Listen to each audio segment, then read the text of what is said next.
warahmatullahi wabarakatuh. Perkenalkan, kami dari kelompok 8 yang beranggotakan saya sendiri, Gasputi John, NIM J0412221176, dan teman saya.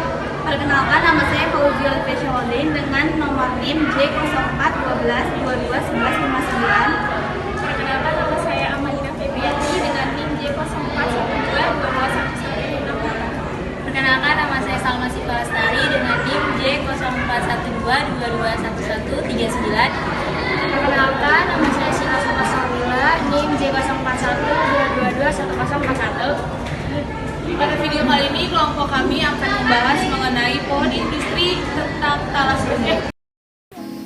Talas merupakan tanaman pangan yang termasuk dalam suku talas-talasan dan merupakan tanaman semusim atau sepanjang tahun. Talas juga memiliki beberapa nama umum yaitu taro, olkokokian, dan di beberapa negara sering dikenal dengan beberapa nama seperti abalong dari bahasa Filipina, tayoba dari Brazil, dan satoimo dari bahasa Jepang. Talas tumbuh liar di India dan Asia Tenggara. Awalnya ditanam di India pada tahun 4000 sampai 7000 tahun yang lalu, dan saat ini talas tumbuh di berbagai negara seperti India Barat, Afrika Barat, dan Utara. Di Indonesia, tanaman talas sendiri bisa dijumpai di Bogor, Malang, dan Bali. Talas termasuk tumbuhan tegak yang memiliki perakaran liat, berserabut, dan dangkal. Tanaman monokotil sekitar 90 sampai 180 cm. Batang yang tersimpan dalam tanah pejal, bentuknya menyelinder atau membulat, umumnya berwarna coklat tua. Tanaman talas juga mengandung asam perusi atau asam biru atau HCN. Umbinya juga memiliki jenis bermacam-macam. Umbi dapat mencapai 4 kg atau bahkan lebih. Berbentuk silinder atau bulat, berukuran 30 x 15 cm. Jenis talas. Berbagai jenis talas terdapat di daerah Bogor adalah talas sutra, talas bentul, dan talas ketan. Talas sutra memiliki daun yang berwarna hijau muda dan berbulu halus seperti sutra. Dipanen pada umur 5-6 bulan, umbinya kecoklatan yang dapat berukuran sedang sampai besar. Talas bentul memiliki umbinya lebih besar dengan warna batang yang lebih ungu dibanding talas sutra. Talas bentul dapat dipanen setelah berumur 8-10 bulan dengan umbi yang relatif lebih besar dan berwarna lebih muda ke kuning-kuningan. Talas ketan, warna pelepahnya hijau tua kemerahan. Jenis lain di Bogor dikenal pula jenis talas yang disebut talas mentega atau talas gambir, talas hidung, karena batang dan daunnya berwarna ungu gelap. Di Indonesia, talas digunakan sebagai makanan tambahan atau sayur. Umbi talas digunakan untuk berbagai macam masakan. Umbi anak, tangkai, dan daunnya digunakan untuk sayur. Umbi dapat diolah menjadi keripik talas yang gurih. Makanan khas yang dibuat dari daun talas adalah buntil. Daun talas dapat dipakai sebagai pembungkus makanan. Bubur akar rimpang talas dipercaya sebagai obat encok, dan cairan akar rimpang talas digunakan untuk obat bisul. Bubur talas dapat melancarkan pencernaan sehingga dapat dikonsumsi untuk makanan bayi dengan tingkat alergi yang rendah. Di Papua, talas digunakan sebagai makanan pokok. Di Jawa, permen dapat dibuat dari talas yang beraroma semerbak dicampur dengan kelapa dan gula yang dikenal sebagai buntil. Daunnya juga bisa digunakan untuk pakan ikan gurame. Umbi talas dapat diolah dengan dikukus, direbus, atau digoreng setelah dipotong-potong kecil. Talas berpeluang besar untuk dikembangkan sebagai bahan baku pangan dan industri di Indonesia serta berpeluang untuk diekspor ke Jepang. Talas memiliki kandungan karbohidrat tinggi, protein, mineral, vitamin, dan mengandung granula pati rendah dan mudah dicerna, sehingga baik untuk kesehatan pencernaan dan aman dikonsumsi oleh balita sekalipun. Protein kolagen talas juga baik untuk kesehatan kulit, sehingga sering dimanfaatkan sebagai bahan dasar pembuatan kosmetik. Ada beberapa potensi talas, yaitu sebagai 1. Potensi pangan olahan. Potensi pangan olahan ini bisa kita olah secara langsung, yaitu bisa menjadi keripik dan stik talas, atau bisa kita jadikan tepung yang akan menghasilkan produk seperti cake, bakpao, cookies, kue-kuean, atau bisa juga kita buat bakso. Kedua, potensi pangan fungsional. Ekstrak tepung talas mengandung bioaktif polisakarida larut air yang dapat mengatasi penyakit degeneratif. 3. Potensi industri. Pati talas potensial sebagai sumber pati industri, mengandung 13-29% pati, kadar air 63-85%, dan beberapa residu seperti riboflavin dan vitamin. Di Indonesia, tempat pengembangan talas terdapat di Kota Bogor dan Malang yang menghasilkan beberapa kultivar yang enak rasa umbinya. Tingkat produksi tanaman talas bergantung pada kultivar, umur tanaman, dan kondisi lingkungan tempat tumbuh. Pada kondisi optimal, produktivitas talas dapat mencapai 30 ton per hektar. Tanaman khas Kota Bogor ini merupakan tanaman yang memiliki potensi sangat besar, tetapi dari potensi tersebut banyak yang belum digali. Pemanfaatannya masih berupa pangan atau produk setengah jadi, seperti pati, tepung, dan chips. Potensi talas untuk produk pangan diantaranya adalah sebagai bahan baku jeli atau puding. Umbi talas dikukus dan ditumbuk untuk dibuat pasta yang selanjutnya dapat difermentasi menjadi puding. Selanjutnya, makanan diet. Karena talas tidak mengandung banyak kalori sehingga dapat digunakan menjadi makanan diet.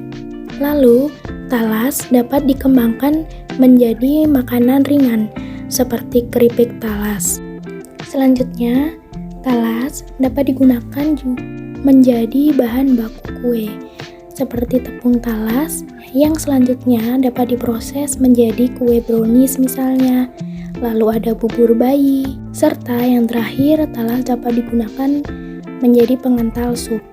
Tepung talas memiliki kapasitas absorpsi air yang tinggi sehingga dapat digunakan sebagai pengental sup, bakso, dan produk olahan lainnya. Tanaman talas merupakan tanaman penghasil karbohidrat yang memiliki peranan cukup strategis tidak hanya sebagai sumber bahan pangan dan bahan baku industri tetapi juga untuk pakan ternak. Daun, tangkai, dan umbi pada talas digunakan sebagai campuran pakan ternak.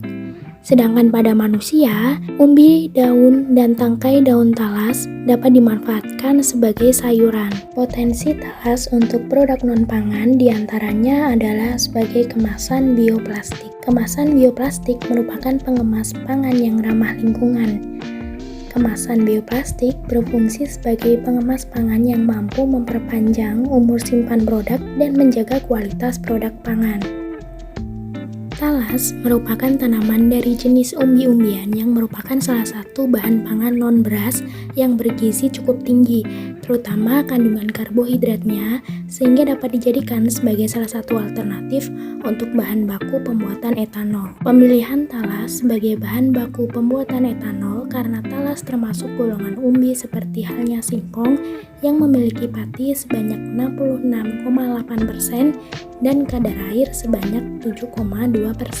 Bioetanol merupakan salah satu bahan bakar alternatif yang berperan penting dalam mengurangi dampak negatif pada pemakaian bahan bakar fosil. Berapa lama nih ngelola kebun talas? Kalau ngelola itu udah lumayan lama sih, dari tahun 2017. Cuman kalau saya kan istilahnya nggak terlalu fokus di kebun gitu. Waktu itu masih sama ayah yang fokus. Ya kan ada kerjaan di luar gitu. Kan taruh lah sekarang ini baru mau difokusin lagi sama kebun. Nah, kalau boleh tahu tuh sulit gak Pak ngelola kebun talas ini? Ada kesulitannya apa aja kalau boleh tahu? Ya kalau dibilang sulit sih enggak. Ya gampang-gampang sulit sih. Kalau untuk yang benar-benar untuk perawatannya emang butuh kesabaran yang benar gitu. Jadi nggak bisa gimana, nggak bisa dianggap mudah enggak gitu. Pernah gagal panen? Pernah. Otomatis pernah, kalau namanya juga tanam gitu kan. Kita kan ya pasti ngalamin juga itu gagal panen. Terus talas ini berapa lama sih Pak masa panennya? Terus sekitaran bulan apa aja? Kalau masa panen itu waktu pertama ada itu. Ini kan sama juga masih dari IPB dulunya. Dari dinas gitu, dikasih untuk ya modal percobaan atau entah gimana. Alhamdulillah kebetulan di sini juga cocok gitu situasinya. Kalau dulu itu masa panennya itu hampir 1 tahun, udah kayak singkong. Cuman kalau kesini kok lebih lama, lebih cepat gitu masa panennya. Jadi 1 tahun lebih pendek lagi. Lebih pendek lagi. Ya minim 10 bulan juga udah bisa dipanen tuh. Itu kadang 10 bulan juga paling tua. Sekarang paling tua itu 10 bulan. Kadang 8 bulan. Berapa tuh? Ya 7 bulan, 8 bulan udah bisa dipanen. Kalau untuk sekarang. Terus atau kenapa itu juga. Ini hasil talasnya tuh kalau boleh tahu dibuat apa aja Pak? Atau didistribusiin kemana gitu Bapak? Kalau pembuangan talas itu kan otomatis kan banyak permintaan juga sih, mau dari mana juga. Cuman kan untuk kerjasama untuk dengan perusahaan lain sudah pernah nyobain. Cuman kalau untuk kita para petani dengan anggaran atau dana misalnya dari perusahaan dikasih budget harga segitu, mungkin dari petani itu kurang itu ya pantau sendirilah. Sekarang pupuk segala apa itu udah pada ini, makanya petani itu kan rata-rata ya gimana ya, di istilah dikasih harga murah nggak mau gitu kan.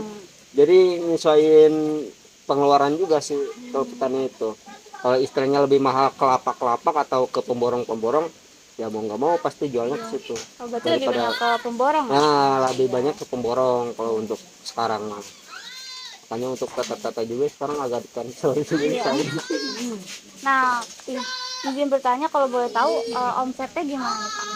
Kalau omset itu kita kan ujinya hitungan, kalau omset untuk penjualan itu bingung juga. Soalnya bingungnya gimana ya? Kalau di Bogor itu kan sistem jualnya kita itu kan per ikat, bahkan ada yang per kilo. Kalau per kilo itu rata-rata di luar kota Bogor lah. Kalau di kita kan jualannya itu per ikat, tidak per ikat itu satu ikat itu kan ya taruh paling murah itu di lapak satu ikat isi 3 itu pasaran kena 75.000.